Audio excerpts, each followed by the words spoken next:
ஆனா உங்க dressing sense சூப்பருங்க. எப்போ இப்படியே போடுங்க. ரொம்ப நல்லா இருக்கு நீ ட்ரெஸ்ஸிங் சென்ஸ். தம்பி ஒரு வயசு பையன் காத்துக்கு இப்படி ட்ரெஸ் பண்ணிட்டு வரவேன். அக்கா உன் வீட்டுக்கு வரதுனாலதான் நான் இவ்ளோ அடக்கமா ட்ரெஸ் பண்ணிட்டு வந்திருக்கேன். ஆக்சுவலி நான் இந்த மாதிரி அடக்கமா எப்பவுமே ட்ரெஸ் பண்ணது இல்ல. ஐயோ இந்த அடக்கம் எனக்கு ரொம்ப பிடிச்சிருக்கு. ஏன் பிடிக்காது தம்பி? ஏன் பிடிக்காது? இந்த ட்ரெஸ்ஸுக்கு என்ன குறைச்சலன்னு கேக்குறேன். அட இந்த வயசுல போடாம பின்ன அந்த வயசுல போடாத. எனக்கு தான் இந்த மாதிரி ட்ரெஸ் எல்லாம் போடுறதுக்கு கொடுத்து வைக்கல. எங்க என்ற விரிசை இதுக்கெல்லாம் விட்டா தானா? அம்மா இந்த ட்ரெஸ்ல நீயா? ராகவா அம்மா நானு இந்த மாதிரி ட்ரெஸ் போட்டா எப்படி இருக்கும்னு கொஞ்சம் நினைச்சு பாரு. ஒரு பூங்காவனம் புதுமனம்.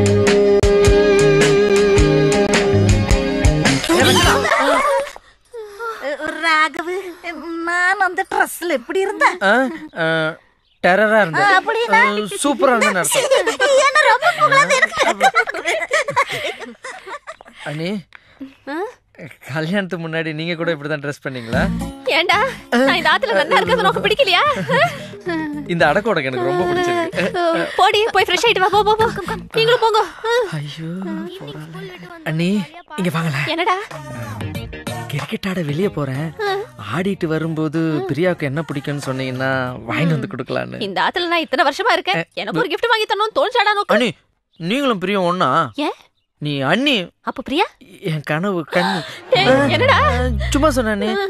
சரி இதோ பாரு அவள் கிஃப்ட் எல்லாம் பிடிக்காது. பீச்னால ரொம்ப பிடிக்கும். பீச் எல்லாம் வாங்கி வந்து கொடுக்க முடியாது. இல்லடா இப்போ நீ கிரிக்கெட் ஆட போ.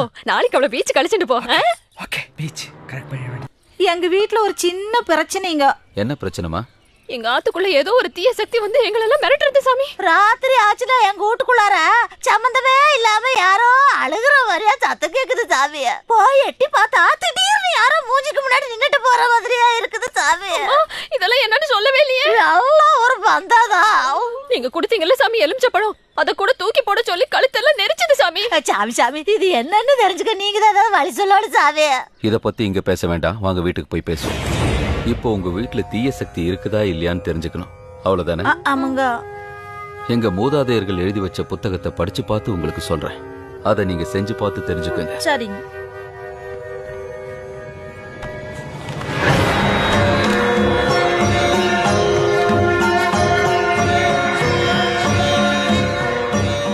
சிவனுக்கு இஷ்டமான பூஜை வஸ்து முக்கண் கொண்ட தேங்காய். மனசார கடவுளை நினைச்சுக்கிட்டு உங்க வீட்டு நடு கூடத்துல வச்சு குலதெய்வத்தை வேண்டிக்கங்க. உங்க வீட்டுல தீய சக்தி இருந்தா இந்த தேங்காய் தன்னால சுத்தி அந்த தீய சக்தி இருக்கிற திசையை காட்டிடும். அப்படி நடந்துட்டா உங்க வீட்டுல பேய் இருக்கிறது 50% உறுதி ஆயிடும். 50% தான் தெரியுமா சாமி? அப்ப முழுசா பேய் இருக்கிறது எப்படி தெரிஞ்சுக்கிறது? சொல்றேன், சொல்லுங்க.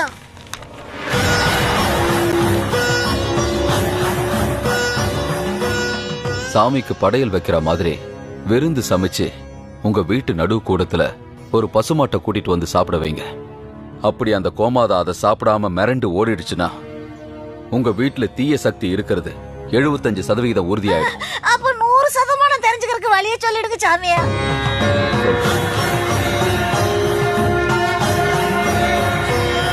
உங்க வீட்டுல இருக்கிற எல்லா விளக்கையும் அணைச்சிட்டு நடு கூடத்துல ஒரே ஒரு தீபத்தை ஏத்தி வச்சு நீங்களோ இந்த அம்மாவோ இல்ல உங்க குடும்பத்துல யாரோ ஒருத்தருடைய ஒரு துளி ரத்தத்தை தீபத்து முன்னாடி விட்டுட்டு உடனடியா வீட்டுக்கு வெளியே போய் எல்லா கதவையும் சாத்திடுங்க. இந்த சோதனை முடிவுல தான் உங்க வீட்டுல அந்த தீய சக்தி இருக்குதா இல்லையான்றது 100% உறுதியா தெரியும். ரொம்ப டிபிகல்ட்டா இருக்கு சாமி. சாமி ஈஷா குறுக்கு வழி ஏதாவது இருந்தா சொல்லுங்க சாமி. இல்லம்மா,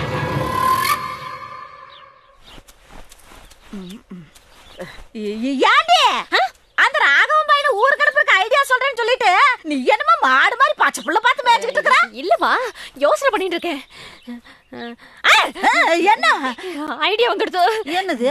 என் தோப்பனாருக்கு உடம்பு சரியில்லைன்னு போன் வந்ததா சொல்லி என் தங்கச்சி பிரியாவை ஊருக்கு போக சொல்லிடு. என்னடி வா அவ ஊருக்கு போனா இவன் போகணும்ல? இல்லம்மா அவ போனா என் குழந்தனும் பின்னாடியே போயிட மாட்டான். அட்ரஸ் அக்கா எனக்கு இந்த ஐடியா எல்லாம் போச்சு. காமாச்சி உனக்கு நெசமாலுமே மூளை இருக்குது. எல்லாம் உங்க ஆசீர்வாதமா. அந்த ராகவன் பையன் வர ஆக்டிங் கூட என்ன 2 பேரும் அமைதியா உட்காந்துட்டு இருக்காங்க?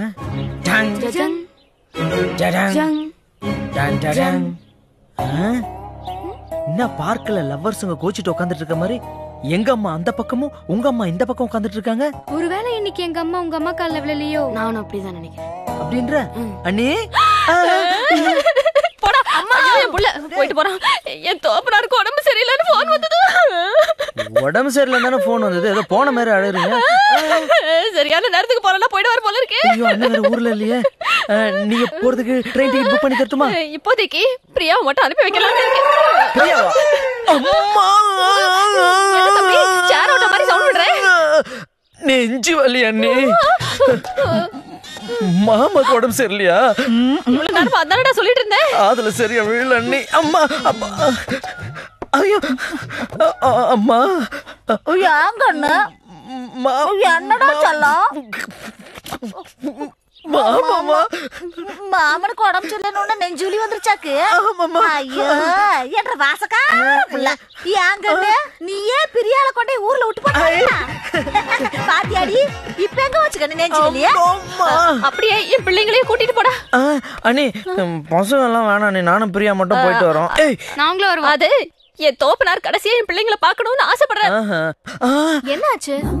அப்பாக்கு உடம்பு சரியில்லைனால இவ கிளாமர் குறையவே மாட்டேது. போடா நம்ம தோப்பனாருக்கு உடம்பு சரியில்லையாண்டி? அப்பாக்கு உடம்பு சரியில்லையா? என்ன பண்ற? அப்பாக்கு உடம்பு சரியில்லைன்னு மைக்கடிச்சு கீழே விழுவாங்கல்ல, அதான் அட்வான்ஸா புடிச்சிட்டேன்.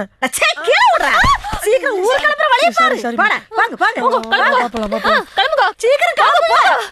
இனிமேல் தாம்மா இந்த ஆத்துல நமக்கு நிறைய வேலை இருக்கு. நீங்க சொன்ன மாதிரியே ஒரு மோசமான உருவம் வீட்டுல இருக்கு சாமி, காப்பாத்துங்க.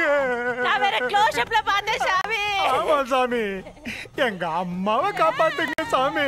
அந்த பேய் வீட்டுக்கு வந்து எப்படி ரத்தத்தை நக்கிட்டு போச்சோ அதே மாதிரி பண்ணிட்டு இருக்காங்க சாமி. அங்க பாருங்க சாமி.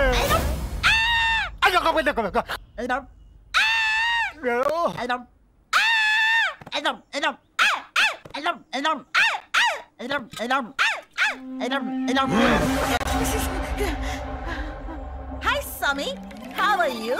அடிங் ஐயா சாமி சாமி பேய் அடிச்ச அடியில என் கோட்டல குந்தாலி எல்லாம் கோமாவுல போயிடுச்சு சாமி. வைப்ரேஷன் வர்றதுக்கே வருஷம் பிடிக்கும் போல இருக்கு. வாங்க சாமி வாங்க சாமி வாங்க சாமி வீட்டுக்கு போலாம் வாங்க.